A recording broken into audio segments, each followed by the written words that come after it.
যুবক ছেলেগুলো যেন বলতেছে, আল্লাহ তুমি করোনা দেওয়ার চাই দাও, অশ্লীল ছবি দেখা, ফেসবুকে নর্তকী দেখা আমরা ছাড়বো না, দেখি তুমি কি করতে পারো, তুমি যা করার করো। দোকানদার ব্যবসায়ীরা হারামের লেনদেন করা বন্ধ করছে না, সুদখোর সুদ ছাড়ছে না, ঘুষখোর ঘুষ ছাড়ছে না, নাফরমান আর জিনাকার ব্যভিচারী এরা কেউ কিছু ছাড়ছে না, বেহায়ার বেপর্দা নারী তার অশ্লীলতার বেহায়াপনা ছাড়ছে না, মুসলমান তার ঘরে টেলিভিশনের নর্তকীর আওয়াজ বন্ধ করছে না।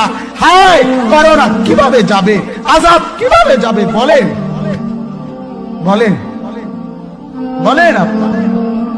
আমার বাপ ফেরাউনের উপরে তো আযাব এতদিন ছিল না, নমরুদের উপরে আযাব এতদিন ছিল না, সাদ্দাদের উপরে আযাব এতদিন ছিল না, কারুনের উপরে আযাব এতদিন ছিল না, লূত আলাইহিস সালামের কওমের উপরে আযাব এতদিন ছিল না, হুদ আলাইহিস সালামের কওমের উপরে আযাব এতদিন ছিল না, নূহ আলাইহিস সালামের কওমের উপরে এতদিন আযাব ছিল না। আজ আমরা মালিককে এই পরিমাণ নারাজ করছি, মালিক এত বেশি নারাজ।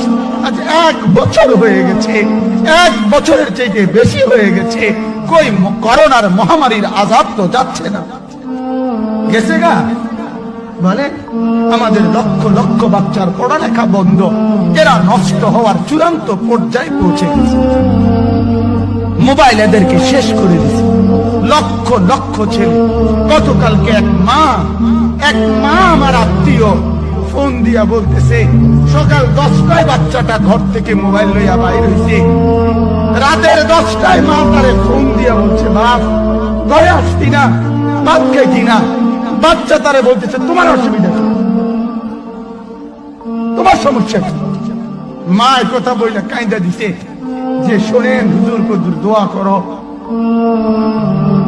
এক বাচ্চা, এক ছেলে, সে যদি তার মাকে কথা বলতে পারে, তার মানে গুনাহ তারে এত মজা দিয়া দিছে, ফেসবুক তারে এত মজা দিয়া দিছে, ইউটিউব তারে এত মজা দিয়া দিছে, নর্তকী তারে এত মজা দিয়া দিছে, গুনার দৃশ্য তারে এত মজা দিয়া দিছে, সে মাকে ধমক দিচ্ছে।